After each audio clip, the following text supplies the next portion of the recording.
Hello students, अब हम देखेंगे जो केमिकल बॉन्डिंग है ना, हेडिंग लिखिएगा classifications of chemical bond. Heading लिख लो आप, क्लासिफिकेशन ऑफ केमिकल बॉन्ड, है ना। इसमें छोटा सा हेडिंग लिख लेंगे जिसका नाम होगा क्लासिफिकेशन ऑफ केमिकल बॉन्ड। अब देखो जो केमिकल बॉन्ड है, जब इसको हम क्लासिफिकेशंस करें यानी क्लासिफाइड करेंगे तो दो टाइप का हो जाएगा। पहले क्लासिफिकेशन आप लिखो मत, आप सिर्फ सुनते चले जाओ, लिखना मत। स्टार्टिंग में सुनते चले जाओ, फिर लास्ट में जब मैं लिख लूंगा उसके बाद लिखना तुम लोग, तो ज्यादा समझ पाओगे, है ना। पहले मत लिखने की कोशिश करना, पहले सुनो। आप जो लिखा ना आपने क्लासिफिकेशन ऑफ केमिकल बॉन्ड, इसमें ये होता है पहला जिसे बोलते हैं स्ट्रॉन्ग बॉन्ड। जो फर्स्ट है उसे क्या बोला जाएगा? Strong bond. तो कॉमन सेंस तुम लगा सकते हो, जो सेकंड हो जाएगा वो वीक बॉन्ड। दो टाइप के होते हैं, स्ट्रॉन्ग बॉन्ड और वीक बॉन्ड। ये दोनों डिसाइड करेंगे बॉन्ड एनर्जी से। इसे एक्सप्लेन करेंगे बॉन्ड एनर्जी से कि किसकी वैल्यू कितनी ज्यादा होगी। अगर बॉन्ड एनर्जी मान लो 42 से ज्यादा है, 42 से ज्यादा, तो इस कैटेगरी में चला जाएगा। और अगर मान लो 42 से कम है तो इस कैटेगरी में आ जाएगा। खैर वापस अभी आ जाते हैं, पहले स्ट्रॉन्ग बॉन्ड और वीक बॉन्ड। अब देखो जो स्ट्रॉन्ग बॉन्ड है इसमें 3 बॉन्ड आएंगे तुम्हारे। जो स्ट्रॉन्ग बॉन्ड है इसमें 3 बॉन्ड।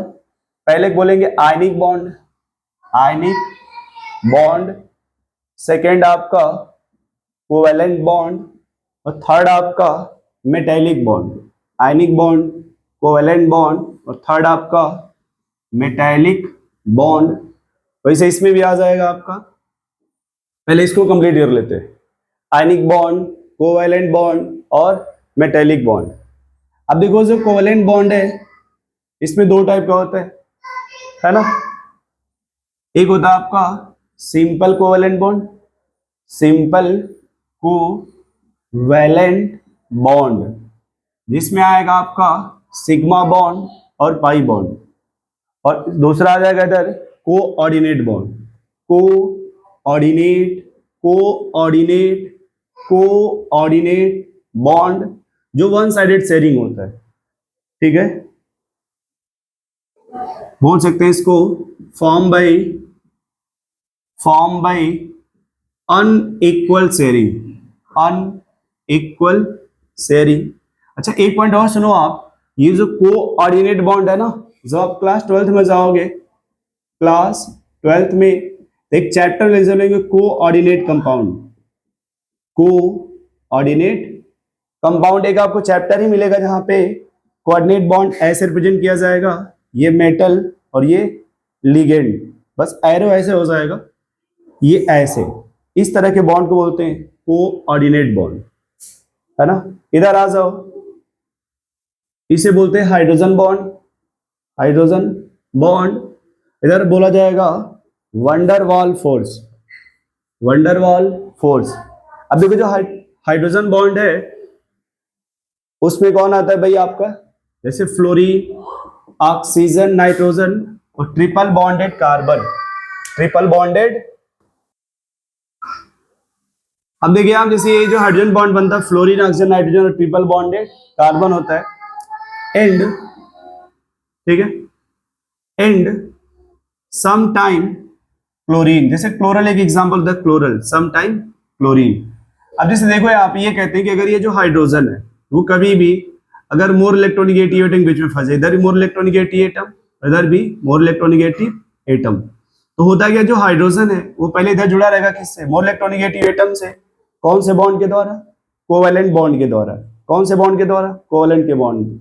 लेकिन अब जब दूसरे किसी ये मोर इलेक्ट्रोनेगेटिव एटम से जुड़ेगा, ये डॉटेड के द्वारा। इसी डॉटेड को बोलते हैं हाइड्रोजन बॉन्ड। इसी क्या बोला जाएगा? Hydrogen bond. अब इधर आ जाओ आप, वंडरवाल में या वीक बॉन्ड बोल दो इसको, जिसमें होता है डाइपोल इंटरेक्शंस। डाइपोल इंटरेक्शंस का मीनिंग होता है जैसे ये मान लो मॉलिक्यूल ए बी है और ये ए बी है, तो दोनों पोलर होना चाहिए। दोनों क्या होना चाहिए? पोलर। अगर दोनों बॉन्ड पोलर है, ये भी पोलर है आपका, ये भी पोलर है और ये भी पोलर है, तो इनके बीच में नाम दे दिया जाएगा वंडरवाल फोर्स। अब इसमें ये डिफरेंस होता है, वही पोलर तो इसमें भी आता है, तो कहेंगे ये कि all hydrogen bond are dipole dipole attractions, but all dipole dipole attractions are not hydrogen bond. खैर अब इस पे डिटेल में नहीं डिस्कस करना, ठीक है। एक इसमें और आएगा जिसको बोलते हैं ion dipole attractions, ion dipole. ये अभी इसमें ज्यादा डिटेल में ना जाओ, इधर वापस आ दो थोड़ा सा।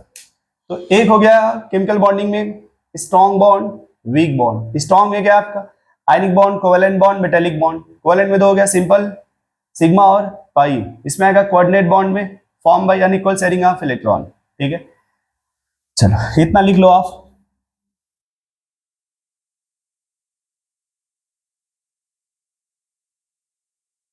है ना। अब देखो मैं थोड़ा सा यहाँ तुम्हें समझा दे रहा हूं डाइपोल डाइपोल अट्रैक्शंस को, ठीक है। ये देखो ये एच एफ एच एफ, पहले इस बॉन्ड को देखो, इसमें ये मोर इलेक्ट्रोनिगेटिव, ये लेस इलेक्ट्रोपॉजिटिव, ये मोर इलेक्ट्रोनिगेटिव, लेस इलेक्ट्रो। इनके बीच में जो अट्रैक्शंस होगा देखो ये अट्रैक्शंस पार्शियल नेगेटिव और पार्शियल पॉजिटिव बीच में, इसी का नाम देते हैं हाइड्रोजन बॉन्ड। सेम ऐसे एक एग्जांपल लिख लीजिए HCl HCl, partial negative partial positive, partial negative partial positive. यहां भी अट्रैक्शंस होगा, लेकिन ये अट्रैक्शंस जितना यहां पे अट्रैक्शंस है उसके रिगार्डिंग कम होगा यहाँ पे। सुन पा रहे हो? इसको डिसाइड करते हैं बॉन्ड एनर्जी। किससे डिसाइड करेंगे? बॉन्ड एनर्जी से। यदि हमारा 2 से 8 के बीच में बॉन्ड एनर्जी आ रही है तब हम उसको बोलेंगे वंडरवाल फोर्स। लेकिन अगर 8 से लेकर 40 के बीच में आ रहा है तो उसको नाम दे देते हैं हाइड्रोजन बॉन्ड, है ना। आप ऐसे बोल सकते हो कि hydrogen bond is special type of dipole dipole attractions. Dipole dipole attractions, ये जो हाइड्रोजन बॉन्ड है वो स्पेशल टाइप का डाइपोल डाइपोल क्या है? अट्रैक्शंस है। नोट कर लीजिए इसको।